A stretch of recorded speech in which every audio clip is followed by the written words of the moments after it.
Okay, so how's your running going this year, Liz? Well, yeah, I'm kind of not sure right now because Why is that? because because we're doing this trail running thing, and it's so hard to figure out if you're getting any better at it because I don't really feel like I'm getting any faster. Yeah, by the time this airs, we'll have finished the Quebec Mega Trail 50K, or Mm-hmm. the Quebec Mega Trail 50K will have finished us, Mm-hmm. depending on how it goes. You're not feeling very confident? You're feeling unsure? Well, I'm sure I can do the 50K.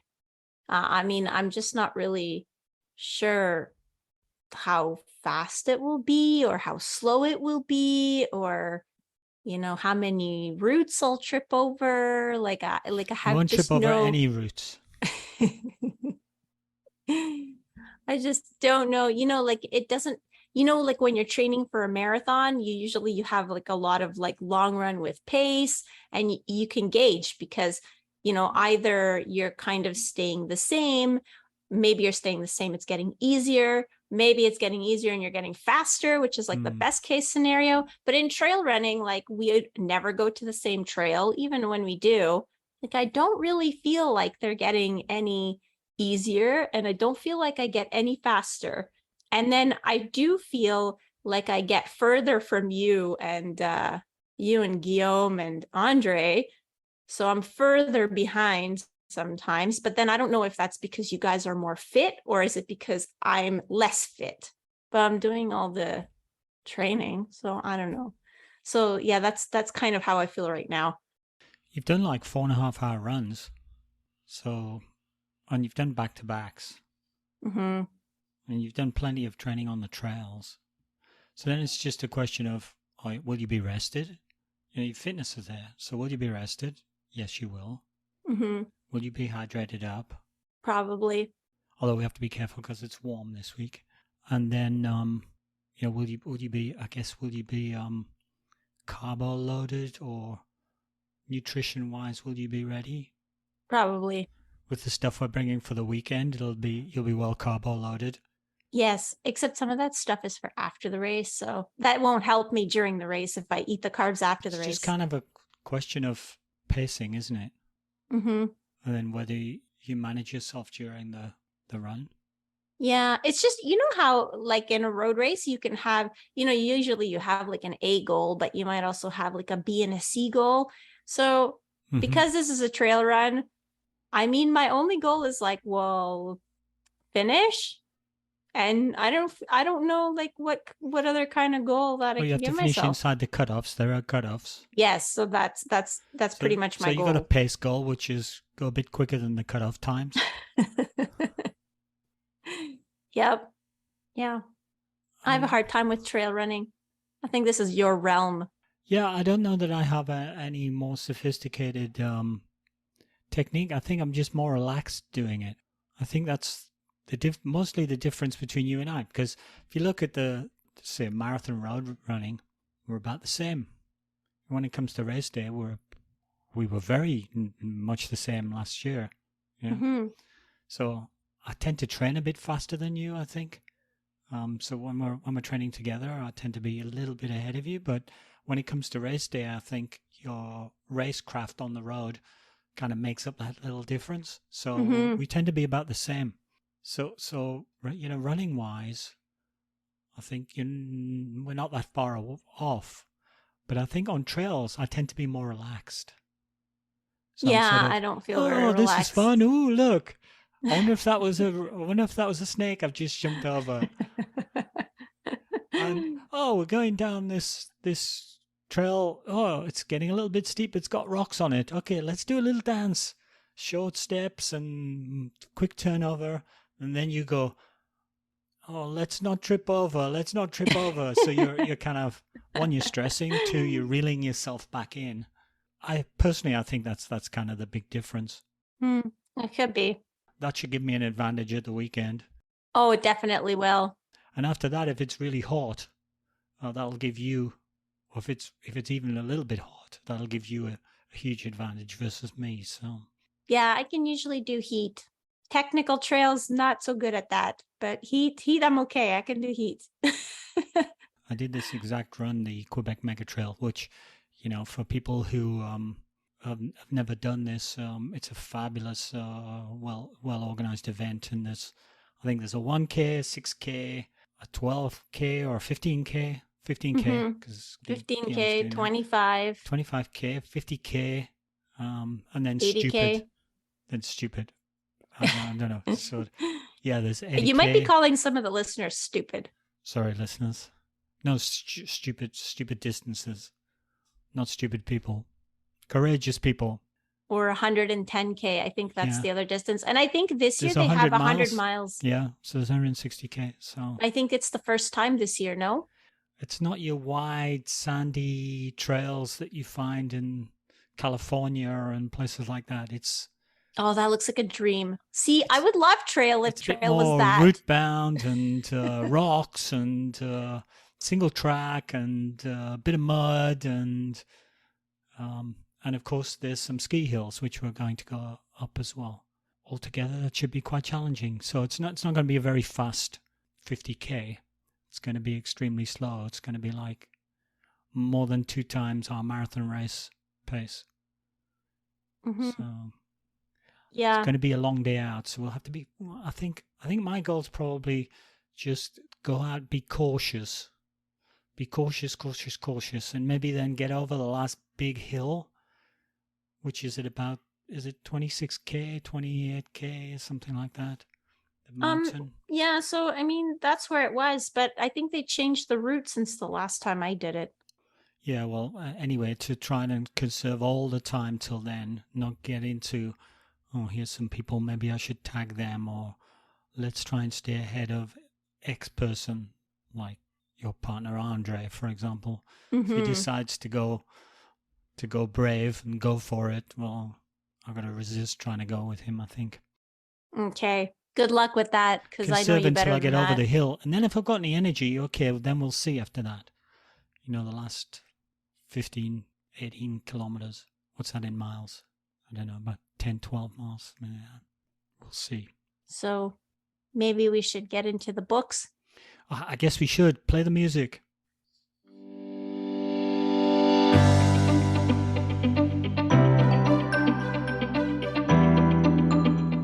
Hi, and welcome to the Running Book Reviews podcast, where we review running books to help you decide if you'd like to read the book for yourself. We also hope that listening to us chat about running can help keep you motivated about your own running, or maybe inspire you to try something new. My name is Liz, and with my co-host Alan, we're going to do something different for this episode. So, because we've read another 10 books, and reading these books and talking to the authors really does teach us things and changes us as runners, we're going to go over the last 10 books that we've read and just tell you a little bit about the highlights and what we learned, what we liked, maybe sometimes who we think the book is good for. So we hope you enjoy this episode. It's pretty amazing to think we've read 50 books since we started the podcast. Yeah, I wonder, I feel kind of smarter after reading all those books. How about you, Alan? I feel more tired, yeah. No, I do. I actually feel much more educated about running and able to talk about it in a more coherent fashion in terms of, talking about developing training rather than just going out and doing a run. Mm-hmm.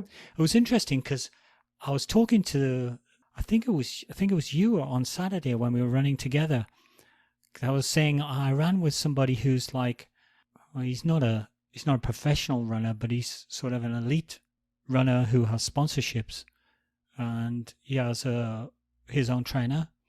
And I was saying to him, "Oh, so what's your next training session?" And he gave me the training session, and I remember reading Jack Daniels, for example, all training should have a purpose behind it. So I said, okay, that's an interesting session. So what's your coach's intention behind that training session? And he said, I don't know. He just gives me the training and I do it. Mm-hmm. And I thought, oh, okay. And I thought, wow, he's like a high level runner, and he isn't probably as well educated about running as maybe you and I are, because he hasn't read as many books as we have. Or maybe he just not interested in that sort of aspect of it. Maybe. I also there's always the component of you have to trust your coach, because, you have to trust your coach, trust your training, because otherwise you go into a race feeling like, you doubt your abilities. So maybe it's a little bit part of that. I know that I used to love that dynamic of just have somebody tell me what to do and I do it, up until I got, overtrained and, it's kind of stopped working for me. Then I realized that there actually has to be two-way communication, not just one-way communication. So I learned that the hard way. Yeah, I think these days I've always been the kind of guy who likes to know why he's doing something. If I was an actor, I would say, oh, give me my motivation for this scene. I'm not an actor, but I like to know why I'm doing what I'm doing. At work, I used to always say, when they used to say, oh, do you work like this? I would say, oh, why is that? And then they say, well, if you do that, you don't get a problem here down the track. And go, oh, yeah, well, that's super sensible. So then I'd be very careful to do it like they said. Whereas if they said something like, well, that's just the way you do it like that, I would go, oh, that's dumb. I could do it a different way. Yeah. Not knowing that down the line it might cause problems for somebody else. Well, I like to understand why I'm doing stuff. I think it helps my motivation. That's true. And compliance. It helps me to be sure I do it the way I'm supposed to do it. Yeah, I think a lot of people are like that. So should we talk about the first book? One Last Mile? I guess we should. We're never going to get through the podcast unless we start on the books. No, because for now we've just been talking about running. So but that's okay. It's a running podcast. It is. Yeah. But just in case people were tuning in for the books, I guess we'll start with podcast where we talked about shopping. One Last Mile. Oh, well. Shopping is a very important component of running. You have to make sure you have the right gear. Interestingly, I talked to a couple of people about the last episode when it came out, and they said, and I said, oh, I had to stop Liz talking about shopping, and they said, why did you stop her? We want to hear what she's buying, what she's up to, what gear is she getting, and don't stop her when she wants to talk about shopping for stuff, for running stuff, and especially.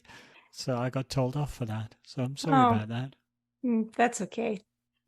I guess, you didn't feel like hearing about sports bras and how to properly select the right one. I don't mind. Yeah.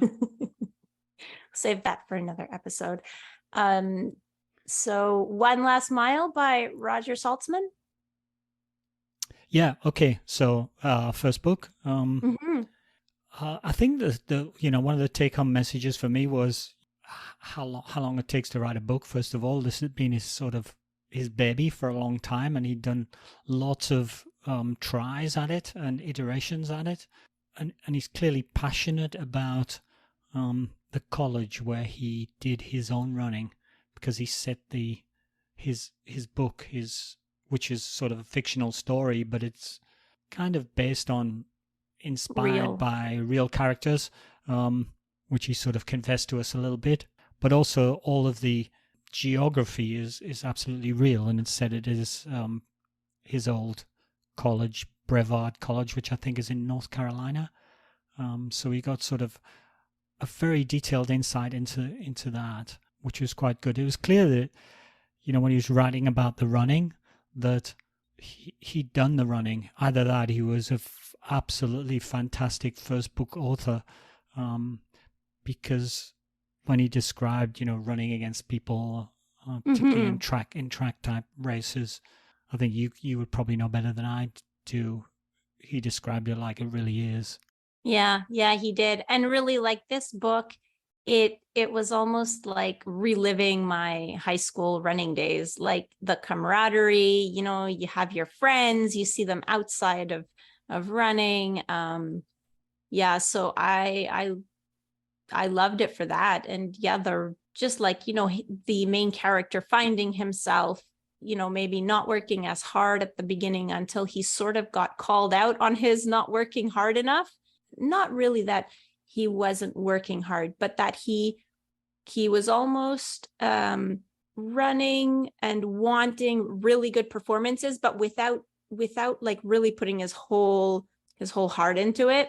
And, you know, it was kind of his journey to sort of realize that he can achieve great things if he really believes in himself and puts in all the work and is not afraid to fail. So I don't know, it was it was a great story. And also, just like you, I mean, I was amazed just how long it took Roger to finally publish this book. And I mean, that he published a book and he ended up buying it back so that it would be taken off the market, because for him it wasn't good enough. I mean, that's something. It's like, yeah, and it's so much his baby that he couldn't bear for it not to be good enough, and wanted to rewrite it rather than move on to another book and just sort of ignore what he'd done.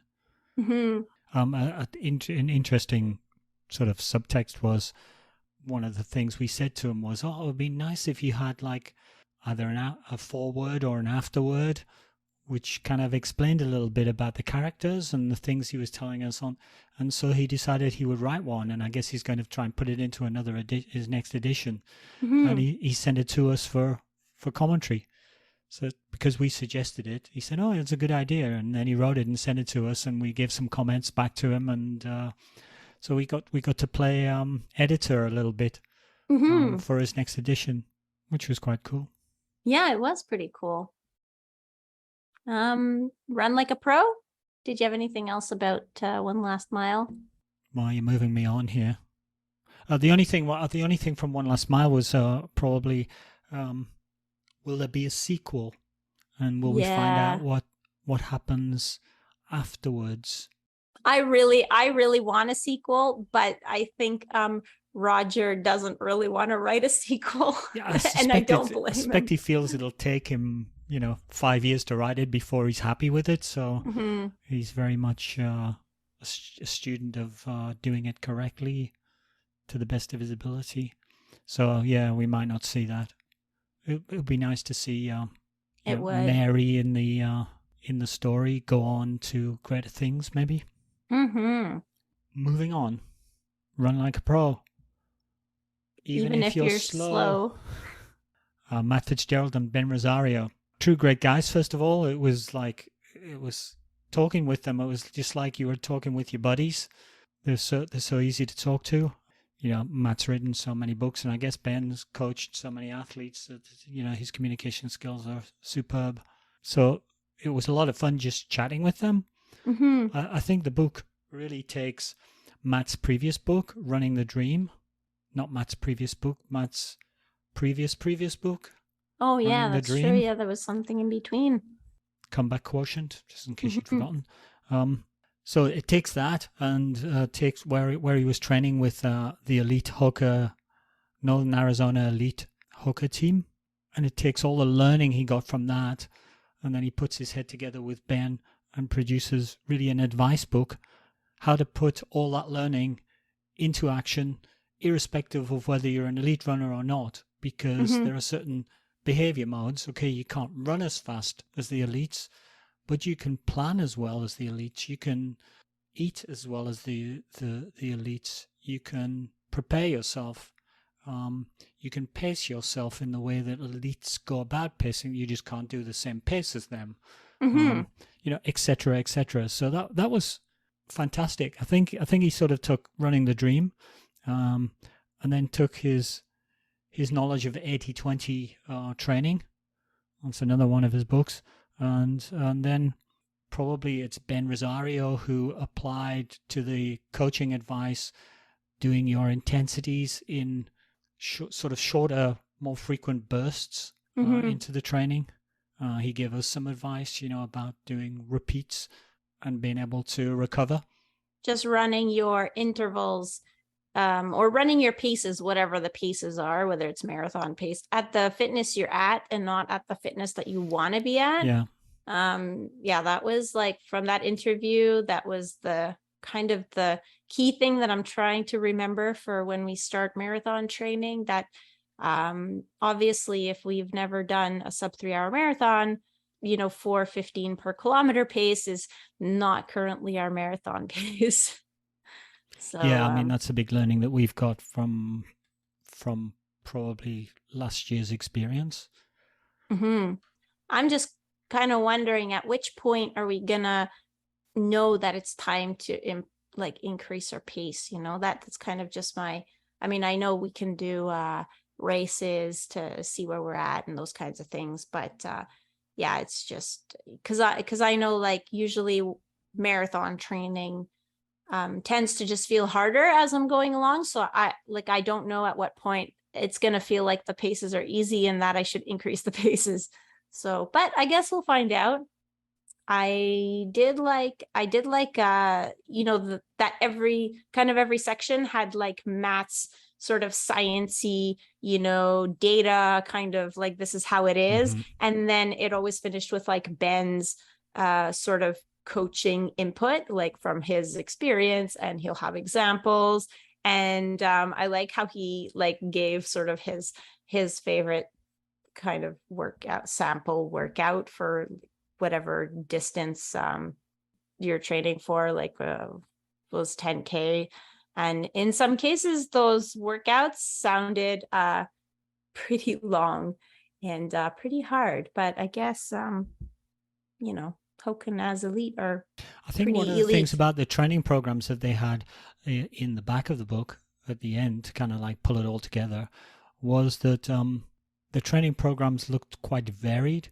I think one of the things that we were a bit concerned about with respect to the advanced marathon program that we did was that it didn't have a lot of variation in it, and there was a lot of miles at a fairly standard pace. So we're doing lots and lots of miles at medium long run pace. It kind of grinds down your muscles because you're probably just doing the single pace all the time, and then you either get strong or you get fatigued. But also you can get bored. There's a lot to be said for coming into a training program and going, oh, this looks interesting. How's this going to work? Yeah. And I found looking at the training programs in Run Like a Pro, I got a little bit more of that, where I was saying, oh, what's this? Oh, look, there's a big long sequence of do some at this pace, then some easy, then some at a different pace, then easy. And it looked, some people might find that intimidating in terms of complex, but if you've got to do the program, it's kind of fun because you're changing up all the time. Yeah. So my thing is, like, I don't really mind variety, like different trainings with different components and stuff. The complexity doesn't really scare me. But one thing that I like, and this is the one thing that I liked about the Hansen's marathon plan, which was like the first book we ever made a podcast episode about. What I really liked about that book was that there was one workout a week that was the same all the time. And so you could almost like, it was almost like a gauge of fitness. So they would have the sort of like the marathon pace midweek, I guess, kind of like a medium long run. It was, anywhere from, I don't remember how many kilometers. I think you started at 10 kilometers and worked your way up to 16 or something. But for 3 weeks, it would be the same. So let's say you were at 10 kilometers at marathon pace, it would be 10 kilometers this week, 10 kilometers next week, 10 kilometers the week after. Then you would switch. But I found, like, during those 3 weeks, like, I really was able to sort of see a progression, because the first week it would feel hard. Second week, it would feel hard but manageable. Third week, it would be like, okay, I know how to do this, so it kind of gave me confidence. Step up. Yeah. Then it would step up. And it was always that next step that was always sort of intimidating. You go, oh, no, I've got to do an extra 2K at that pace. Yeah. Yeah. The first week was tough. And then by the time you got to the third week, it was doable. What I'm trying to say is just that I kind of like similar workouts, because so you can I can yourself. Sort of see, I can sort of see if I'm, am I finding it easier? Like, am I getting faster? For me, that gives me confidence. And I know, like, some people, they'd rather have like a lot of variety in their workouts, but I think I do pretty well in boring environments. So, I'm good with boring. Good with boring and predictable. Boring and predictable. I'm not going to go there. Moving on. So it'll be good to see Matt again. And he's I've now tagged Matt as a regular on our show because he writes lots of books, and we'll be checking in with him. If you're listening, Matt, I hope it's going well in terms of your recovery from long haul COVID. I know you've had a massive haul from that point of view. I think his next book's going to be about pacing, how to pace. Oh, that'll be useful. Yeah. Yeah. We should check his website, like just in case he hasn't released another book in like the last 3 months. In case he sneaked a book out when we haven't been watching. Yeah. Yeah. So, book number 3, Race Across America by Charles Kastner. What have you got to say about this, Liz? I have to say that this Race Across America was amazing. I mean, the story, and like I had no idea there was this crazy ultra running culture like way back in 1928 in the US. And yeah, I mean, for me, I guess like we know because we've read several books about ultra running now that, ultra running existed like, when I was a kid and didn't know about it like in the 80s and stuff. So there were people ultra running, but I don't know. I guess in my head, I always feel like ultra running is recent just because it's exploded recently. But and then to read that somebody organized a foot race in 1928 that goes all across the United States from the West Coast to the East Coast. I mean, I don't know, that was just eye-opening. Also, the amount of research that went into this book, because there was no internet back then. So like, Charles had to read all these newspapers on microfiche at the library. Yeah, it's almost in every town. A running book and a history book, isn't it? Yeah. And I guess also it was eye-opening for me because I had no idea that Blacks were it was so different the way that they were treated based on which state they lived in. Yeah, I had no idea. I mean, I know that America has kind of a bad history with the way they've treated them, but just the fact that, Eddie Gardner was able to be an amateur racer in one state and be well known and, just applauded by everybody, and he could race against like white athletes and black athletes and it didn't matter. And then he runs down to those Jim Crow states and was pretty much fearing for his life at some point. Yeah, because being of threatened the things, and told that he that if he valued his life, he shouldn't try to overtake any of the white runners, for example. Yeah. It's totally amazing when you think about where we are now, and that's not perfect, but that this guy was running and maybe his grandfather was actually a slave from his history point of view. So it's not that far since in the 20s since slavery, and then the sort of vilification that he had as he ran through some of the places. Can you imagine I think I said at the time on the podcast, you're running the marathon, you need everybody cheering for you. Could you imagine if everybody at Boston, instead of cheering for you, was like threatening you or booing you? Or imagine how demotivating that would be. Yeah. And these guys are running in horrendous conditions with no equipment and no nutrition because they had no money. Yeah. They had no way of really feeding themselves properly. The race organizer wasn't very good at organizing. Yeah, it was kind of like a traveling circus, wasn't it? Yeah. Yeah, it seemed like everything that he tried to organize kind of fell apart before it happened. Yeah. So, yeah, the poor runners, they were just running and, just getting more and more depleted as they went. I'm actually kind of excited to see if in 2028 somebody's going to recreate this race. Yeah, wasn't there some talk about that? The possibility of it. Yeah, because it'll be the 100-year anniversary. Interesting. Maybe we'll have another book, Race Across America, the sequel. But they did have 2 races, of course, because they did one from was it 1928? They ran from LA to New York, and then the year after they ran back the other way. Mm-hmm. And some people did it both races. Yeah, they did. I'm really sad that Eddie Gardner didn't win anything. Didn't win. Yeah. Didn't win, yeah. He was really like the hero of the story, I think. He was, yeah. And I would have been, I would have been really happy if he would just prove all those white people wrong. I think the heroics as well were, you know, that he kind of decided that when they ran through the southern Jim Crow states where blacks didn't have so many rights, that he was going to lead the race and he was going to win the stages that were ran through there, and he made a special effort rather than to hide. He made a special effort to get out front. And also an interesting thing was the fact that all his fellow runners, although they came from all walks of life, and everybody treated each other as an equal person. So there was no prejudice or racism or within the races, amongst the races. They were like bound by their effort together. Yeah. Which has a lot to say for running as a sport, that maybe, you know, everybody should get into some sort of communal thing with people of some communal endeavor with people of different races and creeds, and then they see them for what they are, which is all people at the end of the day. I guess that's kind of the thing that I really liked.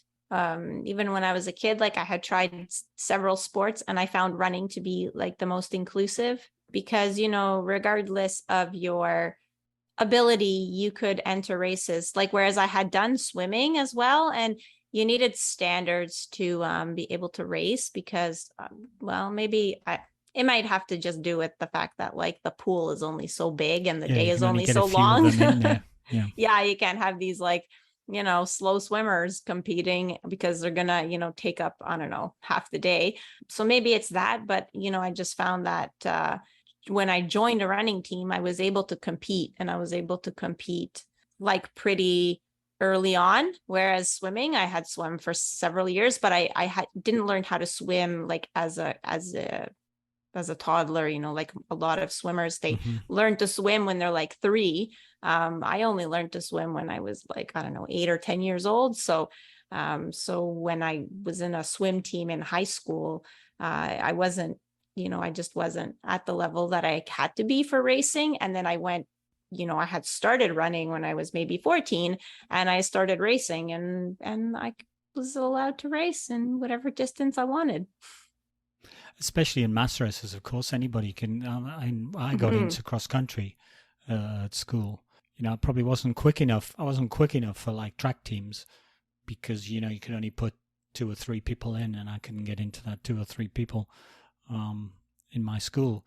But they would take anybody who would put their hand up to run cross country, because you know, they'd have an A team which had 10 people in it, or 7 people in it. Then they have a B squad and a C squad, and they would just keep piling them in. I guess you came from a place where running was more popular, because in high school, like there were probably 3 runners in the whole school. So yeah, I guess none of us were runners. Yeah. We just got, you know, you can run all right. I've seen you going up and down the soccer field. You're in the cross country team. There's a meet next week. Oh, okay. I guess they had to find those 10 people somewhere. We didn't do training. All we played was soccer, football, we called it in England, and everybody was fit through that. And then you go and run for the cross country team. You wouldn't do training with cross country. Yeah, all that to say that I find running to be more inclusive than a lot of other sports, and the barrier to entry is, you know, not so high, like in terms of costs and things usually. Yeah, the barrier to entry wasn't that high to race across America, but there was, what was it, 5,000? Was it 5,000 pounds for the winner in 1928, which was that the prize? I can't remember what the prize was now. It was $25,000 US. Okay. Yeah, which back in those days could set you up for life, basically. Could buy you a house and a business or whatever. Yeah. So it was a bit like winning the lottery, I guess, except you had more Yeah. control over it. So there were quite a few people who just viewed that as their only way to really succeed financially in life, is to win this race. So they're literally running for their life. Mm-hmm. Some of the people. I guess that's why the stories were so good about the people. It was just like, all these people that just had so much hope for their future, and they were just entering this race because it was accessible, and there was, this pretty substantial prize at the end. What was nice as well was that I got invested in these characters, and then you'd see the photographs from the newspapers because Charles Kastner had done all this research. So you'd see an actual real photograph from the 1920s of Eddie Gardner, for example, or one of the other competitors, as they were coming into some town that had sponsored that leg, and so got to have the finishing line in their town, etc. I quite like the story about all the ladies, the troop of dancing girls that he had. Oh, yeah. The organizer had set up as well. Yeah. It was supposed to be the entertainment, but it sounded like they were doing a lot more than just simple entertainment, providing all kinds of services. Yeah. It was a little bit like a traveling circus, that whole organization. And eventually, I think they all kind of disbanded towards the end because they weren't getting paid. So the organizer couldn't pay them. And I was like, okay, well, the runners will just run. People were having their shoes repaired on the side of the road while they were running, so they could keep running because there were no sports shoes. They were just getting running repairs done to their shoes and keep on going.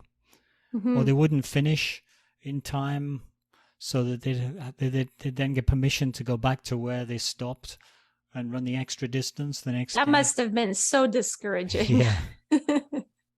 Great story, though. And I guess book number 4 moves on to a different type of organized run, much shorter and much more modern. Could have happened at Parkrun by Simon Jones. Yeah, I didn't know much about Parkrun before this. I had heard the term. Yeah. See, and yeah, I would have thought that maybe you would have heard of it more because, like, you still have family in the. Well, I knew a bit about Parkrun, but I didn't really know the details of it. I knew that, some of my relatives in the UK would say, oh, there's a Parkrun, or I did a Parkrun. Over in North America, we think, oh, that means that must be their version for they went for a run in the park. Yeah. When in fact it's an organized event. It's a very specific. Yeah, it has to be 5K, and it's an organization, and like they are supremely well organized, and it's like a well-oiled machine from what Simon was telling us. You get there, you have this big crowd of runners in the park with all these volunteers that somehow know exactly what they should be doing and where to place the cones. People run, and then everything gets like packed up as if nothing had happened, and all that, like, I don't know, before 10 a.m. or something. And apparently all the park runs, they happen at the same time of the day, which they're all at 9 a.m. Yeah, that to me is amazing. Just like that degree of organization and, smoothness. And the fact that it happens in all kinds of parks across the world, I guess, because now it's worldwide. And that they even think of things like having defibrillators just in case, like you have to have yes, they have safety equipment. Precautions. Yeah. And they have a person who's responsible for telling all the newbies who've never done it before how it works and what they have to do. I mean, it kind of makes you wish that the rest of society worked as well as Parkrun does, because it's amazing. It's just like the most amazing display of cooperation that I was I've in ever the UK kind of heard after of. a little while after this. We did this book. I was running in Portugal, and then I went to the UK to see family. And so what I did, I was there over a weekend, so I went and found the local park run and ran the park run, which was kind of cool. So I got to experience all the things that Simon Jones was telling us about. Mm-hmm. And did you go to the one in Wycombe Rye? I didn't go to Wycombe Rye, or for people who need to actually understand the English, Wickham Rye, which we made a big deal at the time about the fact that you thought it was actually pronounced Wycombe, because that's how it's spelled. No, I didn't go there, but I went to one of the local park runs where I was staying on the Saturday morning, and it was actually in a forest, and there was quite a few hills. It was really well organized, and it went off really well. It was super fun. Just like Simon explained it to us, basically. Yeah. In his book, what he did was really, the book was, I think, a product of COVID, where he wasn't able to do his Wickham Rye park run organization. And he really missed it. Yeah, and he missed it. So he wrote a whole series of sort of little anecdotal stories that were based around parkrun, but purely fictional, and a bit of a comedy, really, in terms of... Yeah. That's why it's called Could Have Happened. Could Have Happened, Parkrun. Yeah, because it didn't actually happen, but it could have, which is fun, kind of fun. Yeah, and very easy to read as a book. Small book. And you could read one story in a few minutes. So And you really don't have to have ever participated in parkrun to read the stories, because they're just kind of like cute and fun and entertaining. And I guess a lot of them sort of describe just like the quirkiness of runners in general. So, you don't have to, it's, the title of the book is Could Have Happened at Parkrun, but actually, it could have happened at any run, most of those things, except for the volunteer stories and stuff. Yeah. Could have happened anywhere a few runners get together. Yeah. Yeah. So that was fun. Should we move on to... on. Runner's World Meals on the Run, which doesn't really have one author because the recipes came from everywhere, but edited by Joanna Sayago Golub. Hopefully I'm saying that. That was a very good pronunciation. Thanks. Better than Wycombe Rye, right? Yes, much better. This was interesting for us because it's kind of a little bit of departure from any of the books that we've ever done. So we effectively are doing a recipe book at this point. It just happens that it's a recipe book that comes from Runner's World. If you get the magazines, there are always recipes in them. So I thought, this might be a good excuse in many ways to get some food. Yeah, you actually did really well with that book. I did well because of my dear wife. Thank you, Melanie, if you're listening to the podcast. Because I showed her the book and she's always looking for new things to cook. So she thought, I'll try this. And she tried a few of the more edgy recipes, some of the more mainstream ones as well. So I probably had about 4 or 5 things out of the book, which was for me a big win. As I explained at the time, I tend to be the person who eats rather than the person who cooks, if I can get away with it. Yeah. And there were some great things in there. The book itself is a fantastically presented book, I think. It is. Lots of big color photos and everything. Yeah. You flick through the pages and you get hungry because you go, ooh, that looks nice. Ooh, oh, no, that one looks better. Oh, no, that one looks even better. And that can help you. That can help you decide which one you're going to try to make. Yeah, it can. Sometimes if you see it, you can kind of picture what it might taste like after reading the ingredients, of course. But I guess these days as runners, a little bit where we tend to be in the, okay, here's some food. Well, what's it got in it? And, how's it made? And what's on the label? So this is good because, you're making it yourself. But some of the recipes, the ingredients were not super easy to find. I think that was your major criticism. Yeah, that was my major, which is, I guess it's not a bad criticism. I mean, I guess it depends where you live. My view is maybe it's sort of a West Coast USA type of recipe book, maybe, and it's got the more common things that you would find there versus over here where we are on the East Coast in Canada. Well, we're not even on the coast, are we, in Montreal? So, yeah, but, what it did was you'd see this wonderful meal and you'd know that it would be good for you as a runner because it's in the runner's book. Yeah. And they were even coded up so that you could, if you went, well, you know what I need to do is I need to carb load before a heavy training session, it would actually code up the recipes that were good for that. Or I need to recover, I need a recovery meal.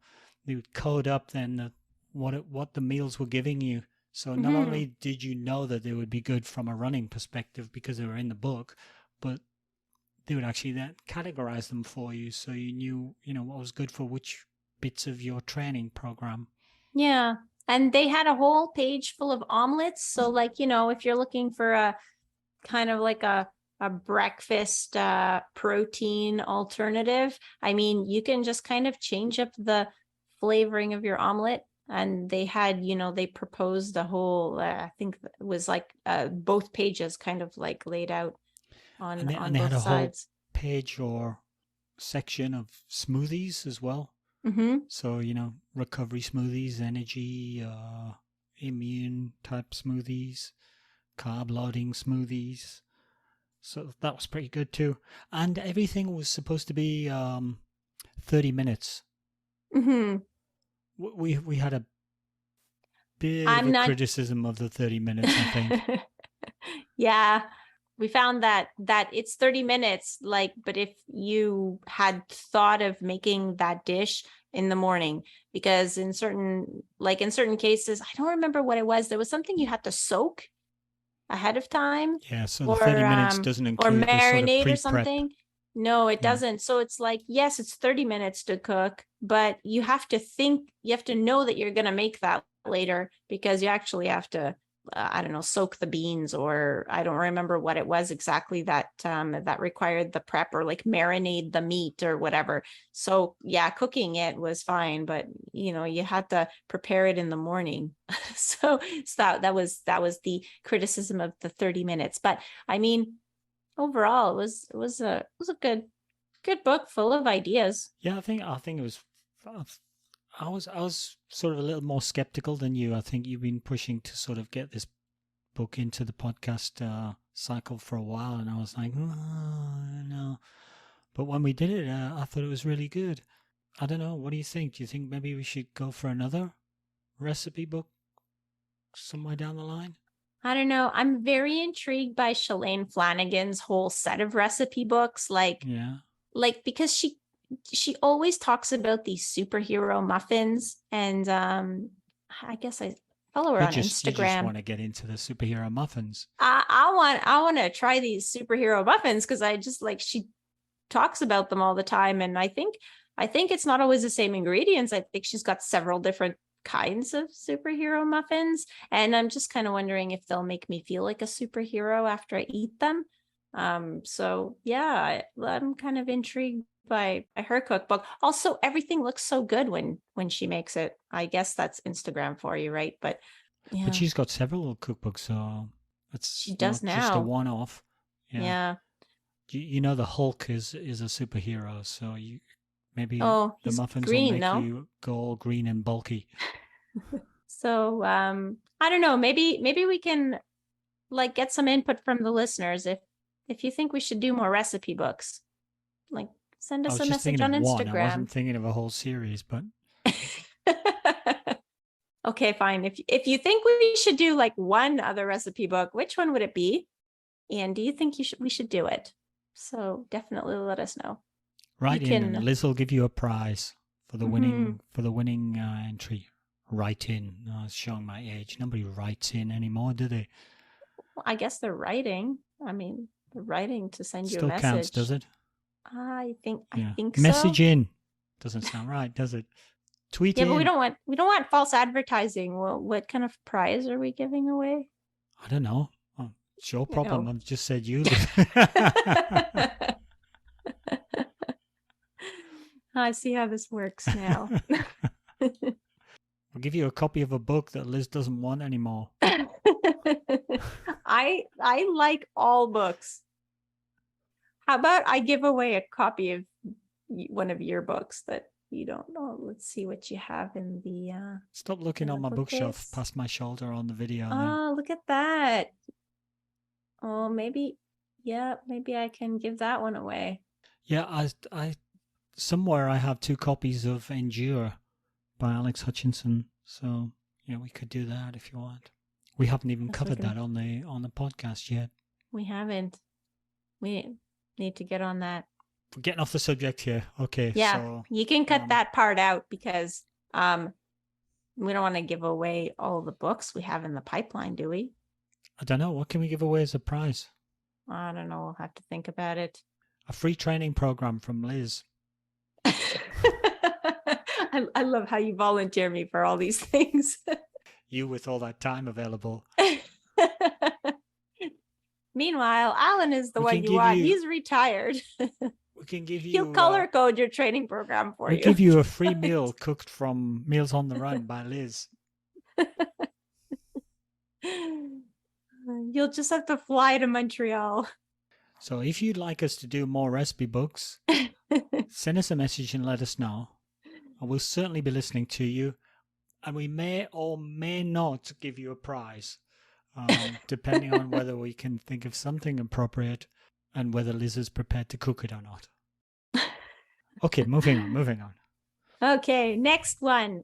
Marathon, the Ultimate Training Guide by Hal Higdon. Serious stuff. Yeah, okay. Another training book because runners love training books, I think. Yeah, one of the things I've noticed is that I look at our stats on the podcast, and whenever we do a training book, we seem to get more hits, more people. So, you guys out there, you're always interested in the next training book and reading about the next piece of training.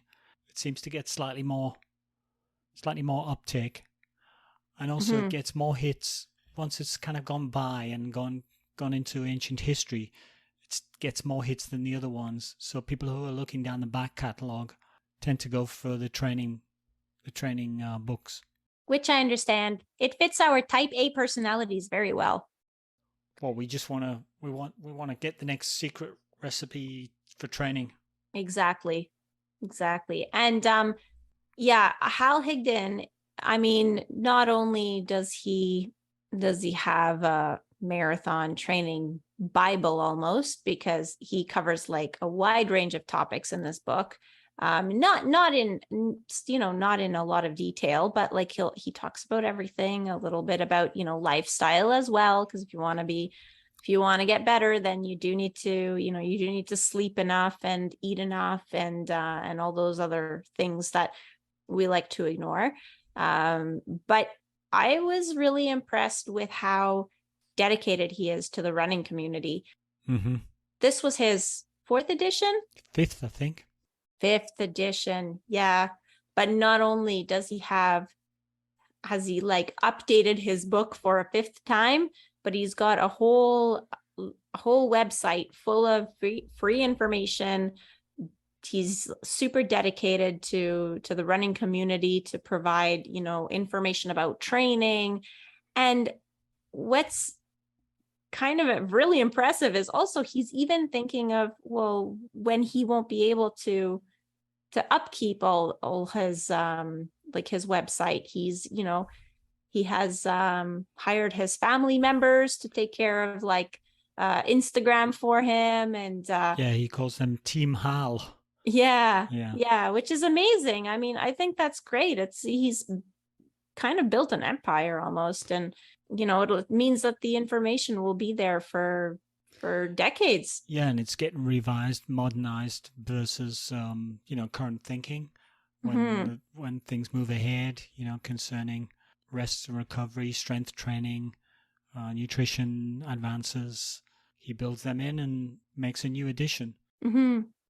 I thought when we got the book, before I looked at it, I thought, I'm going to look at it. I'm going to look at probably an older training book, but it didn't present like that at all. It presented me just like a fresh, modern, thorough, up-to-date training, because it was. Mm-hmm. So he doesn't just slap a new cover on it and then put it out as a new edition, constantly updating with new knowledge. And then talking with him, he's just got a wealth of experience, massive amount of experience, because he's been at the high levels of running for such a long time, either as a runner himself or as a coach. So he's got the experiences, the running experiences, as well as the coaching and learning over the years. So he's sort of a complete package from that point of view. Mm-hmm. But then he still tries to keep it simple. So I was sort of pleasantly surprised on all fronts with Hal Higdon's marathon training manual. You know, he starts off with, well, here's my advice: start slow. Mm-hmm. And you go, Yeah. well, that's wise advice. But then it comes up again as you get into more detail. I said, remember, He I actually told you gives start slow. He actually gives that advice like several times. Yeah, Yeah. which I guess, runners need to hear that. And he also shows us that you can run a pretty fast marathon even with walk breaks. Yeah. Because Yeah, he does it's advocate. shocking how quick some people have done that. And it kind of makes sense.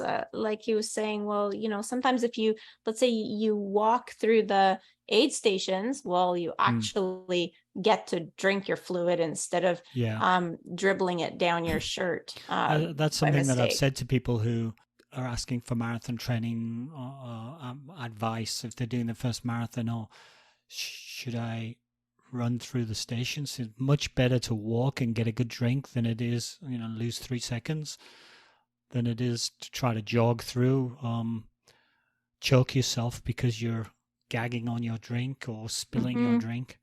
So, that's something that Hal and I have in common. Having said that, I don't tend to walk through the drink stations. No, run. Me neither. Yeah. Yeah. But I think because I'm worried. Work that. Yeah, partly because I'm worried of that I won't be able to make up that lost time. And because of our current goal, it's pretty aggressive. So every second counts for me. I think we've worked out a technique. We're sort of experienced marathon runners. Mm-hmm. Actually, last marathon, I had a hydration vest, and it was mostly because the race was not providing cups. I think they weren't giving you cups. Okay, they weren't giving them. Yeah. So what I had done was bring they had cups on the table, but you had to take your own. So right, that was it. Yeah, and so I was worried that I wouldn't be able to grab them. So I had worn my hydration vest and just had like one 500 ml bottle of Morton drink in it, and I found that, like, first of all, it was easy to drink out of a bottle, and I did it more consistently. I'm kind of wondering if maybe that shouldn't be my strategy for the next time as well. Especially because we're going to go in October, so there'll be no heat issue in terms of wearing the vest. Mm-hmm. It doesn't weigh that much. Yeah. Anyway, we have time to think about it. For sure, I'll be training with it. Another thing to think about. Yeah, for sure, we'll be training with those vests. Yeah. So. Yeah, because we don't have anybody giving us cups of water on our training runs. Yeah, certainly the nutrition on the run is something that, is a harder thing to do, I think. Drinking, I think I've got that worked out, and swallowing water is easy, but getting food in and keeping it in and getting enough of it down quickly enough. Yeah. Experimented a little bit last year and almost choked myself to death on so we some of the crazy things I was trying to eat. Yeah, so oatmeal Quaker bars, maybe not the best thing when your mouth is dry and pasty, right, Alan? No, doesn't work. It's great for trails. It's good for trails, Yeah. But when you're running at 3-hour marathon pace and trying to eat that and breathe at the same time, it's difficult. Doesn't always work, yeah. So, so overall, Hal Higdon's Ultimate Training Guide is a good book, I think, for anybody that's even going to run your first marathon, because it's he does touch on all the subjects, and he's got plans for beginners and more experienced runners. So good book. Yeah, I agree wholeheartedly. It's a good one to have as a reference that you can use, for all kinds of running reasons. So I guess the next book that we did was another training book. So we had the back-to-back training books, Daniel's Running Formula 4th edition by Jack Daniels. Yeah, this is one that we've been trying to get to for a while. Huh? Yeah, we've been because kind it's of sort of a talking about it. classic. Everyone talks about Jack Daniels. It's like one of the foundation books. Yeah, and I'd never read the book. I just heard lots about it from other people who said, "Oh, in Jack Daniels, blah blah blah blah blah." Yeah. Okay, well, let's read the book. And to be honest, because I've heard so much about it, I had in my mind, I had this sort of image that it was going to be like, because people talk about it as being the Bible sometimes. I had images of it being a really thick, dusty, sort of huge book with tiny little writing in it, because, like an old Bible sort of thing. Cramming all the information into. Yeah, but in fact, it's not at all. It's no. Pretty easy to read and well laid out. And well, it was a human kinetics book, and they tend to all kind of have like nice glossy pages with color photos. Yeah. This one is a geeky runner's dream, because it's got a lot of tables and charts for paces for racing and training. So like the first thing is you have to learn about what VDOT is and how to look it up. Yeah, and I think that was the key thing from the book for me. Yeah, was VDOT rather than VO2 max, which for people who haven't listened to our podcast on Jack Daniels, VDOT is basically taking VO2 max and then putting it into a practical, not what you can do in terms of oxygen, but what you can do in terms of running with the oxygen. Yeah, so race times. Yeah, because in the past, I had just kind of seen the VDOT charts online, and without reading the book, like, you kind of know that VDOT is sort of the abbreviation for VO2 max. And so I figured I would take like the VO2 max reading on my Garmin and see what that gives me. But yeah, it would give me like kind of unrealistic paces, because I think Garmin really overestimates my VO2 max.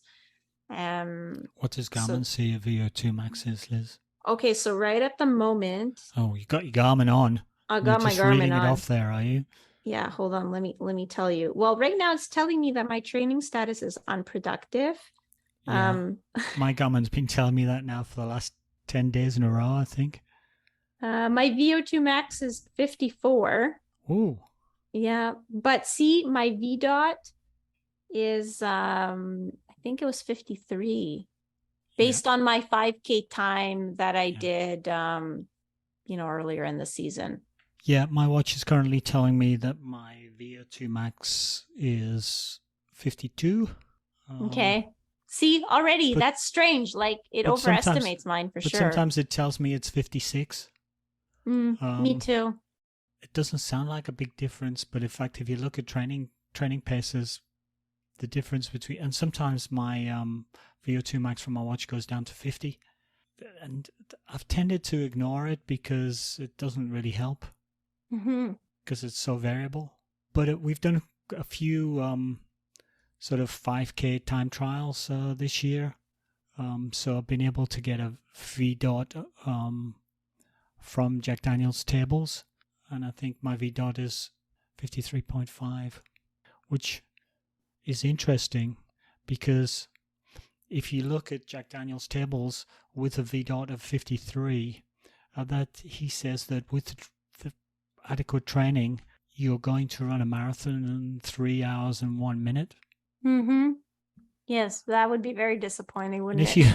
If you have a VDOT of 54 and you do the right training, you should be able to run a marathon in 2 hours 59. Darn. And currently, my VDOT's in between those. All that tells me really is that it's possible still to run the sub 3. That's all we care about, right, Alan? Yeah. All we want is it possible? Yeah. The answer is yes. There is a world. There exists a world where it's possible. So on to the training. I liked so there's like a large training section in the back with plans that are vary from like 800-meter training to all the way to like, ultra distance training. Yeah. And I like that. It was, it was nice to have a book that also plans for track. I guess that's my perspective because I did some track races in the winter. So it's kind of nice to have a plan for that if ever I wanted to follow something. Like for 1500 meters training or something like that? Yeah, for like 15 if I wanted to do, I don't know, like next spring, 1500 meters outdoor season. Why would you do that when you could go and do a trail season? Well, that's exactly why I'm trying to find an excuse not to do a trail season. Yeah, from a track point of view, as a sort of less focused track person, an interesting thing that I found and that I learned out of Jack Daniels' book was that you can take your VDOT number and then look at your training program. If you've got like 600-meter reps, for example, you can then look at what you should be training at those to do those reps at. So then you can see what's an appropriate time. Which I guess is useful for us because our coach doesn't always like prescribe a time or a pace for the intervals. It's just like, okay, today we're doing like 5 times 800. Yeah, and so what you do is you try to run them as hard as you can. Or maybe I'm a masochist, I don't know. Yeah, maybe. Yeah. I think you are. No, what I would usually do is I would try and remember when I was running with my previous team, what that kind of workout, what pace that would be in. And then that's kind of what I would run. So like, I know 800s usually we're probably running them at 5K pace. So that's what I would try and do is 5K pace. But yeah, again, it's nice to have some kind of like, chart with guidelines on paces. Well, for me, it's totally new learning. So sort of run the reps and go, okay, I'm doing this time. Actually, I'm doing quite a bit quicker than I probably should for this training. If I'm going to do, a whole week's worth of training, maybe I should back off a little bit. Mm-hmm. Or but if you're having a lazy day, you should try a bit harder. Well, I never back off. Mm-mm. You're always kind of running. Like yesterday was a perfect example. You said, oh, well, we're tapering for a race, so I'm going to take these easy. But I mean, you were running your 400 meters probably under 80 seconds. Some of them, yes. Yeah. It's definitely not your 5K pace. No, but it was fun. I guess that's what counts. That's what counts. So who's the book good for? I think it's good for... I think it's good for the people that liked advanced marathoning or Hansen's marathon method. I think it's good for people who are interested in advancing their training or interested in learning how to train. Mm-hmm. You talked about the part 2 of the book. I actually liked part 1 of the book, which was how to understand how the things put together. I spoke earlier about I need to understand why I'm doing something. And Jack Daniels actually does a great job of giving you the background, which is steeped in science. In fact, so much science sometimes that you go, okay, I believe you. Let's move on. But also in principles. So, he has basic training principles about, some examples would be specificity. So train for the thing that you're targeting, train for that. Don't do track races for trail. Don't do track training for trail running, or don't do trail training for track running. Just as an example. But doing a track running to avoid trail racing is actually a good strategy because a track season will have a race like every weekend. I think it's good for, developing your speed. Things like, you are going to stress yourself. If you want to improve, you're going to need to stress yourself so that you can then push and all this is simple principles, but it's nicely explained. So yeah, I am going to have to, once in a while, I'm going to have to get very uncomfortable. Mm-hmm. And if you want that stress to work well, you need to recover properly. So you go, oh yeah, that kind of all makes perfect sense, but it's really nicely laid out and explained in principles, and yeah, I rather like that. Me too. It always shocks me with some people in the club that we'll do a high speed track effort, and then we'll do a recovery jog, and then they're much slower than I would be on the track while we're doing the session, and then when we do the recovery jog, they're really fast. Mm-hmm. Doing a recovery jog at the end, and I can't keep up with them. Yeah. I'm going, this is not right. And I suspect those people are doing it the wrong way around a little bit. I'm probably putting in too much effort on the track, as you say, overexerting myself. But also, I think maybe there are some people who are maybe not doing enough. Mm-hmm. And then they're running able too to much sort in of, the middle. Yeah, middle they're able zones. to sort of do a medium jog in the recovery when, and I'm struggling along, and then I look around and I find I'm with all of the faster people who are recovering much slower. Yeah, we're all trailing in the back. Yeah, and I go, well, this is kind of correct, according to Mr. Daniels. Mm-hmm. Thank you, sir. I didn't really get the entirely the difference between interval training and repetition training in Jack Daniels. Okay, so one of them is faster than the other, and the distances are shorter. I think the repetitions are faster than the intervals and also shorter in terms of distance. But there's some overlap. So like when you like I think a 400 meter rep, you can also do a 400 meter interval. That might be a bad example, but Alan, you look like you're looking at the book, so maybe you can check. I'm looking at my own notes.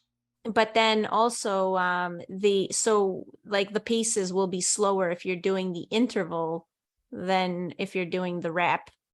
And I think probably you'll also end up doing more in terms of,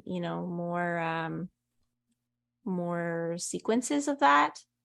The primary purpose of repetition training is to improve anaerobic power, speed, and economy of running. So that means it's probably the fastest. So it's faster than interval training.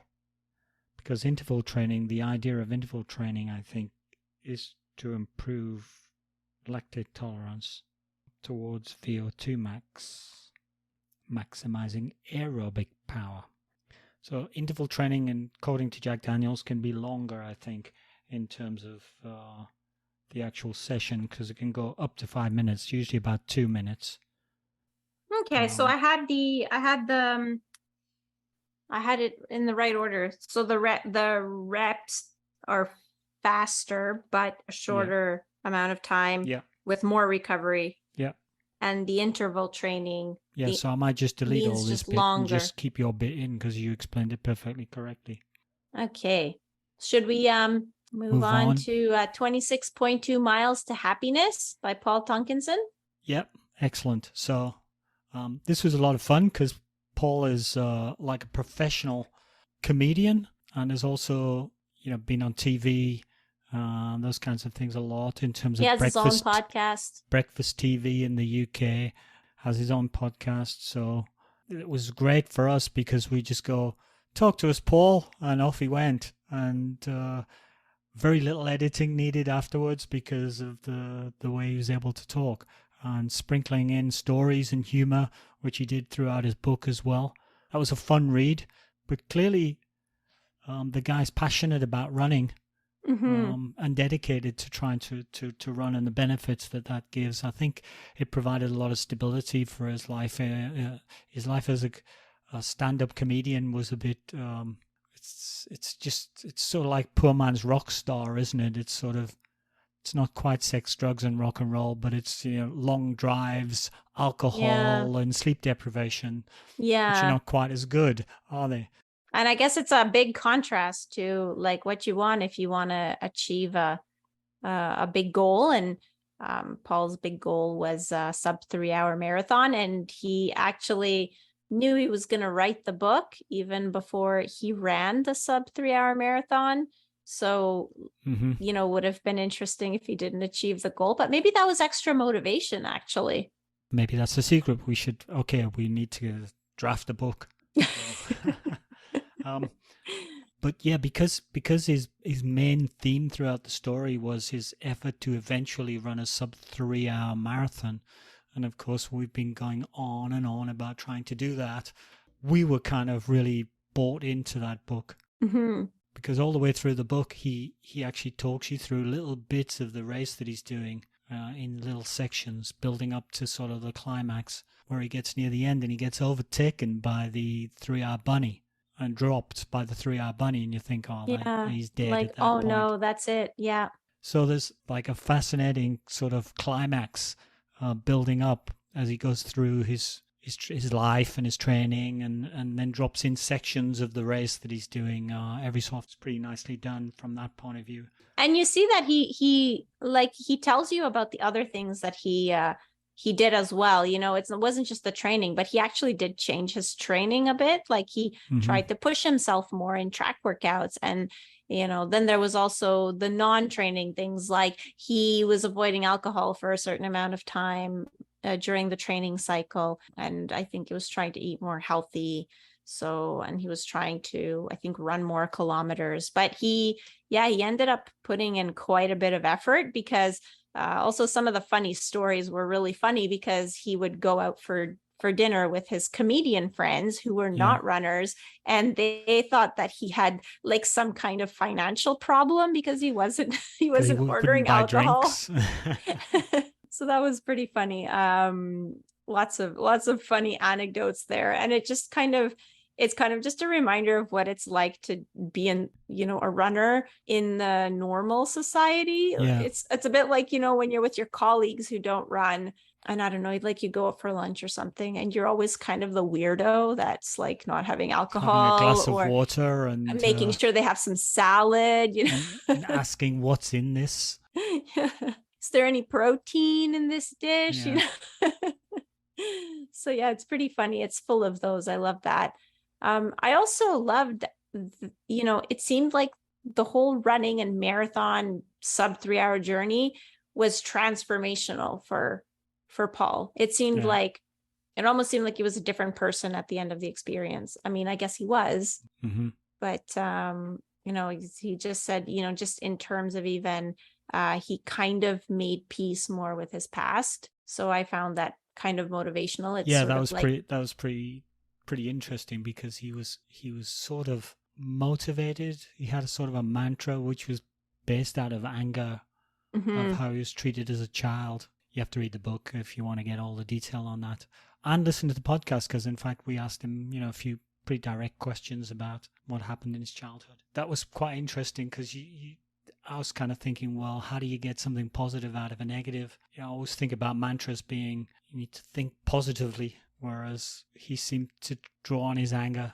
I've heard of other people doing that. So I guess it's just whatever works for you, because sometimes, some people, like when they're angry, they run better. I find I can do that, but only for about 10 seconds. If you want to raise a sprint or something like that. After that, I think personally I get too tense. My body tenses up with that kind of stress. Yeah, me too. Then you're not moving in the way you should be moving. Yeah, I run better in my happy place. Yeah, I think for to go well and be efficient, I think I'm going to have to try and work on being zen. Just be calm, just let it flow, that kind of stuff, and then it'll get more tense towards the end, no doubt, when it gets for sure to hurt time. Especially if the 3-hour bunny passes us. Yeah. I'm going to swear. Then I'm going to say bye, and then I'm never going to see the 3-hour bunny again. Unlike Paul, who managed to put his race back together. Yeah, that's impressive, because I know what it's like when the race falls apart, and usually there is just no going back. I remember running a 3 hours 10 and 40 seconds, I think I finished in. And the 3-hour 10 bunny passed me in the last kilometer. And as he went by, I thought, I'm not going to allow this. I'm in the last kilometer. I can dig and I can finish. I can just tag onto this guy and just finish ahead. And I couldn't do it. I ended up being 40 seconds behind. It's no big deal, but I don't know how. What I'm saying with that is I don't know how he got the energy or where he got it from. Yeah. Yep. So it is inspirational as well if you need a little inspiration, but it's really full of funny anecdotes. So it's I hear Paul's going to do a new book. He told us he's going to maybe dabble with ultra running. So fantastic. We'll certainly be on that when it comes out. I'd be very keen to talk to Paul again. Yeah, especially if he does like trail ultra running. I wonder if he, is he like me and You'll worries see about how all he the finds routes and that. And stuff, or is he more like you and he finds that very, adventuresome. adventuresome? Yeah. Not like me, like most people, Liz. Like most people. Okay. I'm just trying not to be the oddball, but I guess I am the oddball. Okay, on to the next book. Finding Gobi by Dion Leonard. I love this story. Yeah.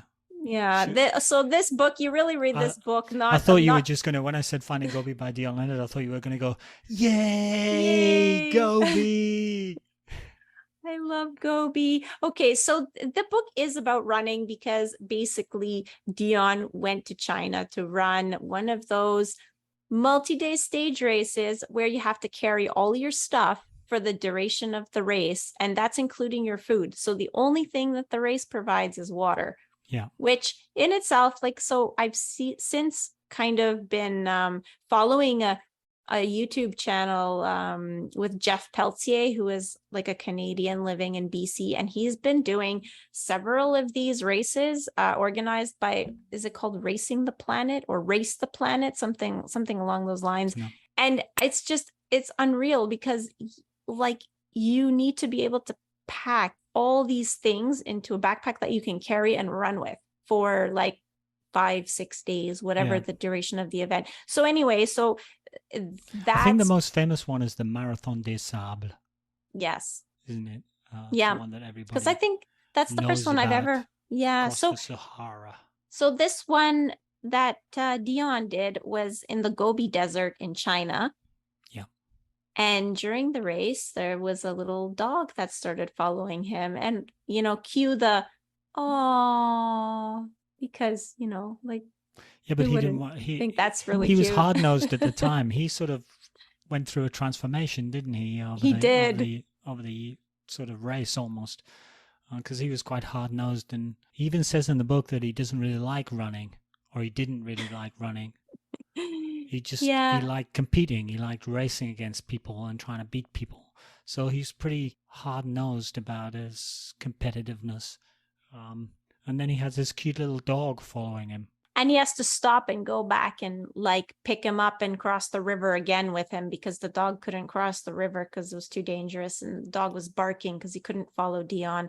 Anyway, super cute story. Then the fact that Dion ended up, just falling in love with the dog so much that he ended up going back to try and adopt him. And just everything that it meant. I mean, he ended up, he needed like an extended leave from his job because in China they have a bunch of rules about dogs that are not, this dog was a stray, so had no vaccination records or anything. So he had to like go through all that. He had to stay for, 3 months in China while all this happened. And just the way that everybody kind of came together to help make this happen once the story came out in the news. I mean, it was just such a great feel-good story. I think you'll like it for the, it starts off purely running. He explains how he got into ultra running, and even his wife is an ultra runner as well, but they just didn't compete always in the same races. And it was actually his wife that got into running first, and he got into running later, which is interesting, and that he kept on running even though he doesn't really like running. He just likes competing. I mean, that's pretty amazing in itself because he does some amazing things. But the story about Gobi, I think the amazing thing about Gobi was she latched onto Dion when Dion wasn't necessarily the most amenable towards dogs. Mm-hmm. She decided he was the guy. Yeah. And just kept with him. She's a tiny little dog, sort of a Shih Tzu Chihuahua cross, and probably a cold weather dog, and ran through the desert following him. Mm-hmm. And eventually sort of won her way into his heart to the extent that he gave up his chance to win the race in order to look after her during the run, which was kind of against his his nature personality, almost. yeah. Against his personality. And he said to us at the time that the thing was completely transformational for him. The power of kindness and teamwork and all of those sorts of things were just all brought home to him through this dog. And the big thing that we kind of didn't mention now is that he had to go home without the dog because it was quarantined, and then it got lost, and he then came back to China to look for the dog, hence the Finding Gobi. And the chances of finding it must have been theoretically quite tiny. small. It's a big place. But again, all these people got together after hearing the story, and they just they invested their time into helping Dion find Gobi. Yeah. And people donated money to help, Dion stay in China, pay all the medical bills and, the quarantine and whatever else he had to pay for, the plane tickets. I mean, it was like, this was definitely a team effort to bring Gobi to the UK. Yeah, his story was picked up by by one of the national newspapers in the UK. They must have had like a quiet news day or something, so they picked up on this story and they published the fact that I think at the time he'd found the dog, and then he'd lost the dog, and he was going back to look for the dog, and then it touched the heartstrings of everybody, and then all the TV programs wanted to interview him, and he ended up like becoming almost a celebrity, going off to look for this dog, and was he going to find it? And then he's found it, and now he's on like a talk circuit where he goes and gives presentations to corporate and then to children, and he's written a children's version of the book and a youth's version of the book. So your whole family can read this book. Yeah, it's great. It's got some nice messages in there, and we actually got to meet Gobi on video chat, but we got to meet him on screen. Her. Oh, I'm almost saying, because I have a dog that's a boy. A male. Yeah. I'm always saying him. Yeah. We got to meet her on screen, which was pretty cute. I'm just sad that I didn't keep the recording of your reaction when Gobi was on the screen. But it basically went like this. Oh, Gobi. Oh, she's so cute. That's probably, do you think that's a fair that might be fair. Yes. Yeah. It's really unfair though. You have like people like me that are googly eyed over all the furry things. And then you have people like Dion who just basically ignore the little balls of fluff. And those are the ones that get, that they get attached attention. to. Yeah, they get the attention. I'm like, come here, I'm going to give you some treats, and like nothing. And then Dion, he goes and he completely ignores Gobi, and Gobi's like, oh, I need to win this guy over. You're really talking about the cat that you're babysitting at the moment. I am actually, yeah, because I'm kind of jealous because this cat I'm babysitting, I'm so happy to have another cat in the house. And the cat, like Andre, my partner, he's, so I clean the litter box, I give him treats, I'm all googly eyed over him. I take his picture 15 times a day, mostly to send to the owner, not for me. Of course, it's just sent to the owner. Sure. And then what happens?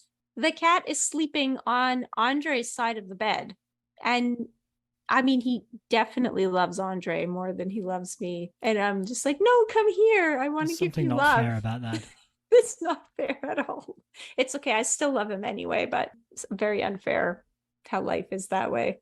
If it's any consolation, you should have dogs. That's the answer. If it's any consolation, my dog Killian loves you.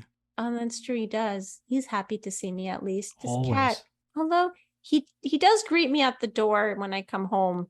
So I guess that's something. But when Andre's around, he definitely goes for Andre. Sleeps on his side of the bed. Very unfair. And he risks getting kicked on that side of the bed too. This is on the my cat, side, Tony the cat. Yeah. You're going to write a book called Finding Tony? Yeah, it would need to be named something else. We are hoping that Finding Gobi will be a film. Yes. Soon. Yes, that's what we learned during the interview. Yeah, there seems to be some serious undertakings to making it into a film. Make a pretty good film, I think. Yeah, and we learned that actually when they make films with dogs, they actually have several dogs that look the same. Yeah, they It's have to not have like one you dog. have to have like 5 of them Yeah, I was so they gonna can give say them all a 3, but rest. yeah, that's interesting. I didn't know that. That must be really hard though, because trying to find one dog that looks like Gobi, okay, but now you have to find like 5 dogs that look like Gobi, and then you have to train them all. That's a serious challenge. I don't know. Hmm. It's outside of my. If you want to do a podcast on dog training, you're probably going to have to get somebody else to do it with you, Liz. Yeah, no, I don't know anything about dog training, so I won't be starting that podcast. You went to puppy school with Killian, though. You I should did, be an yeah. expert. I did. I went to puppy school with Killian. Yeah, yeah. He graduated, but only just from puppy school. Yeah. There were a couple of good things that we did, but you have to keep on top of them. Trouble is, we're too soft. I'm always like giving him a little bit of food from my dinner plate or something, And you don't make him work for it, I guess. That's actually, my sister has a dog, and she told me that. She said that you're supposed to make the dog work for whatever you're giving him. So like, even if you're giving him something from your plate, but should have to like give otherwise the paw the or dog something. thinks he's king of the house, can just command. I command you to give me all your food.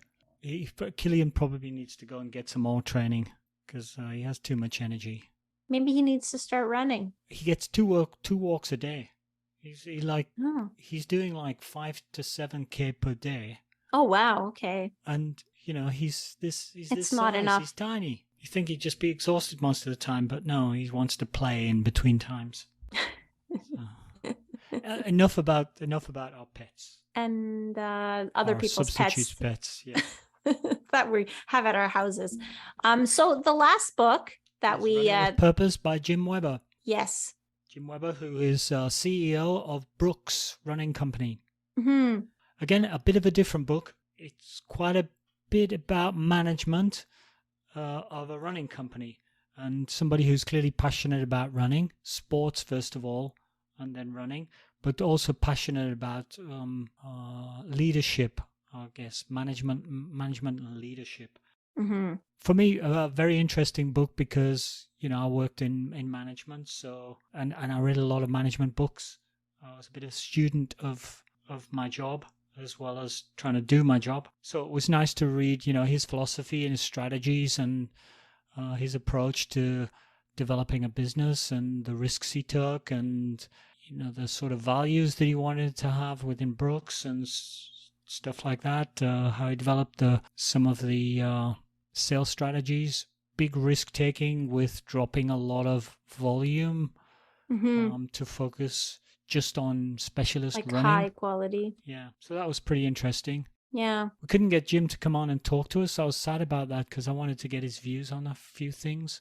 So it's a shame we couldn't get him on because I think that would have been fun to ask him about what is he doing with super shoes? Are they in development? And how's he, those kind of things. Yeah, I feel like there's got to be something in the works there because they according to the book, they have a research department. So, and they've had a research department for years. So I'm thinking that something's going to come out of that. And the super shoe, I mean, they have a super shoe, but it's not exactly as often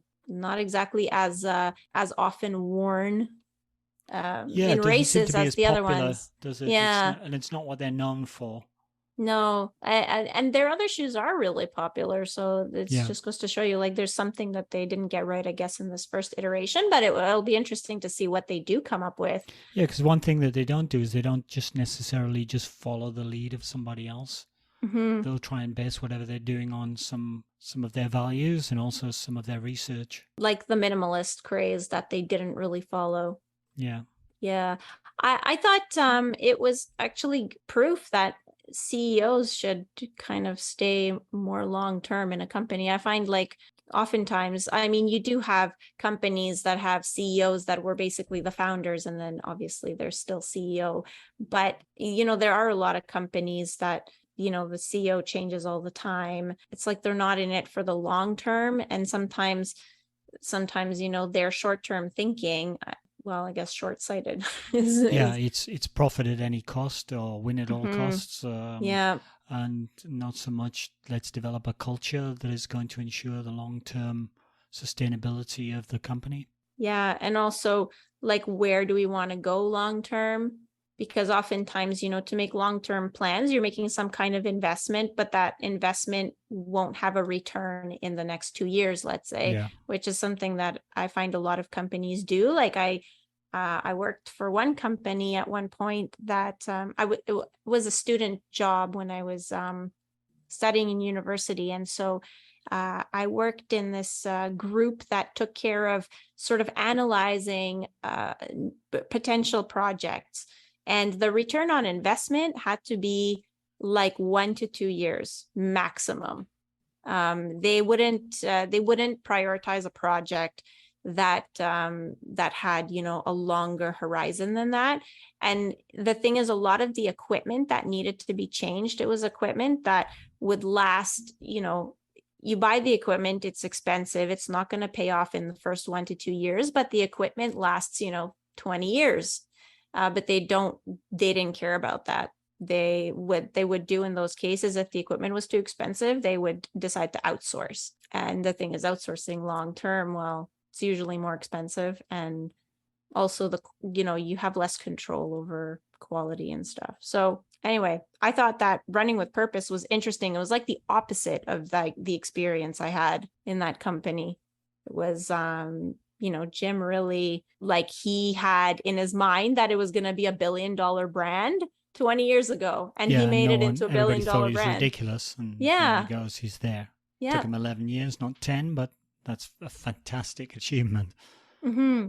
Yeah, so I mean, I could say a lot about in terms of why companies sometimes make the decisions they do. I have some views on a lot of that stuff. I mean, one of the reasons they don't invest in equipment is sometimes cash flow. You got to put all that 15 years worth of money for a piece of equipment. You got to put that up front. So if you don't have that, even though you get 15 years worth of life out of it, what are you going to do? From a profitability point of view, you can amortize it. So your books only take an expense of 1/15 of it throughout the year, but that's not going to help you if you don't have all that money to put down. But let's not get into it. We're doing running. Huh? Running. Let's not do management. We can do manage. I can talk to you more about management when we're training. Okay. So that was our 10th book. So that sort of completes the book. So out of the 10 books, what was your favorite book, or what struck you the most? What did you like the best? Well, so I really like training books. So I definitely liked Run Like a Pro, else? Daniels. Yeah, I'm like everybody else. I mean, just follow the herd. The Marathon Training Guide. I do like the stories. They teach me a lot of things, like I never heard of Parkrun, but I guess I tend to gravitate towards the training books, because usually then there's something that I can calculate and try and use in my own training after.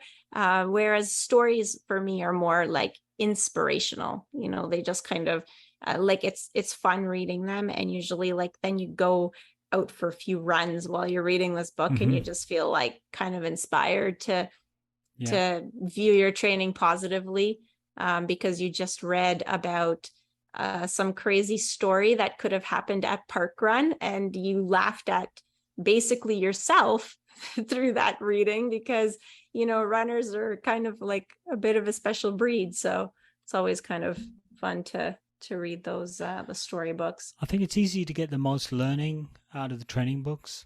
I think once you've read a few training books, you get less and less learning out of a training book. You go, okay, I can see they're going about this bit of it this way or this way, but there's always something. So there's always something you could do. Oh, I could do that instead. We've just read a book. We haven't done the podcast yet, so I won't say which book it is, but we've just read a book where we said, oh, those exercises are cool because they're easy to do. We need an easy way of doing the exercises. We know that we should do.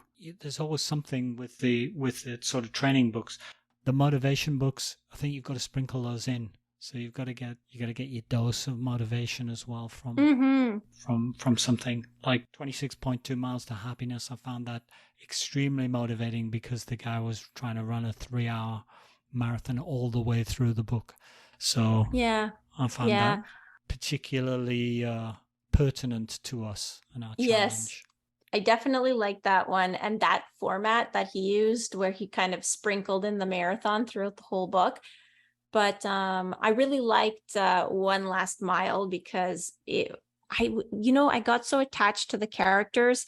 I was kind of like, I wanted to get home after the long run so I could finish reading the book to see what happens at the end. Yeah. And then, I mean, I don't want to ruin the ending, but then, when he has to like run to his race at the end, that was like, I don't know. I was so kind of worried that he would miss it. Yeah. So, yeah.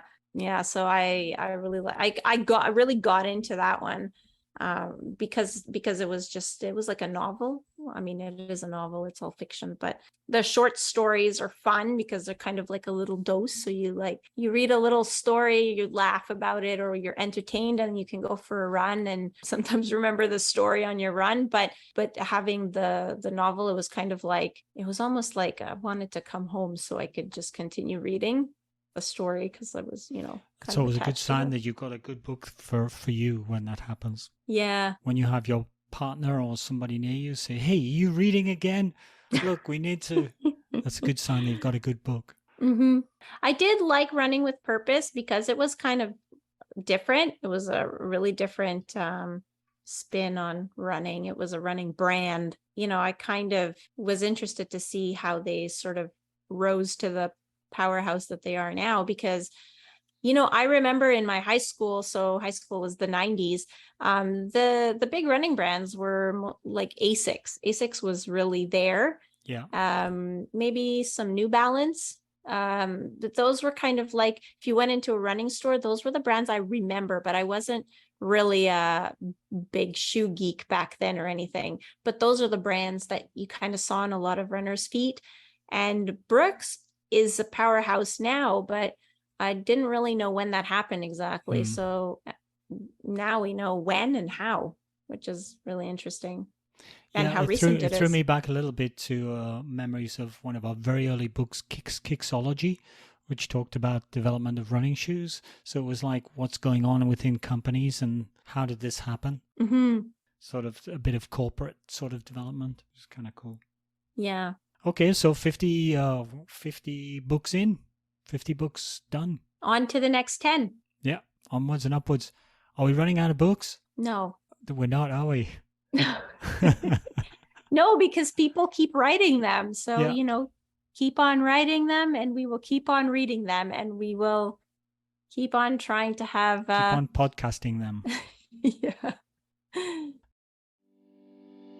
Thank you for listening to another episode of Running Book Reviews. If you'd like to leave us some feedback about how we can improve the podcast, or want to suggest a book that you'd like us to review in future episodes, please leave us a comment on social media.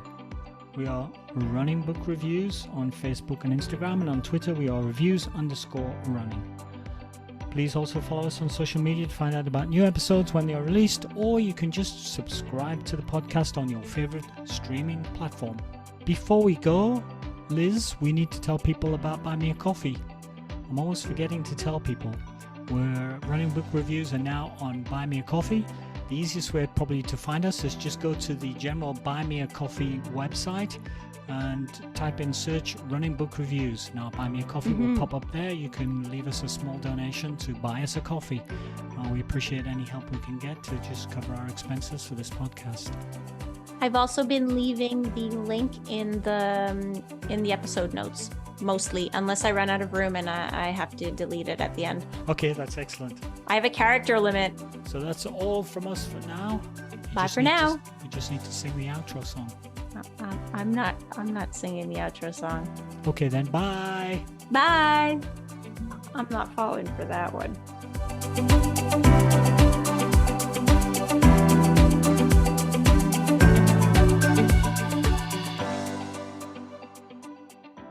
Or sing the song. You're nodding there. You're nodding your head, but you're not singing the song. This would be a funny video to post. I have the video recorded. Maybe I'll keep that. Play the song. I'm playing it. It's in my head. I just noticed actually my t-shirt, it matches the color of the wall behind me. It does, yeah. You're absolutely perfectly camouflaged. Can't see you. All you see is my head. Okay.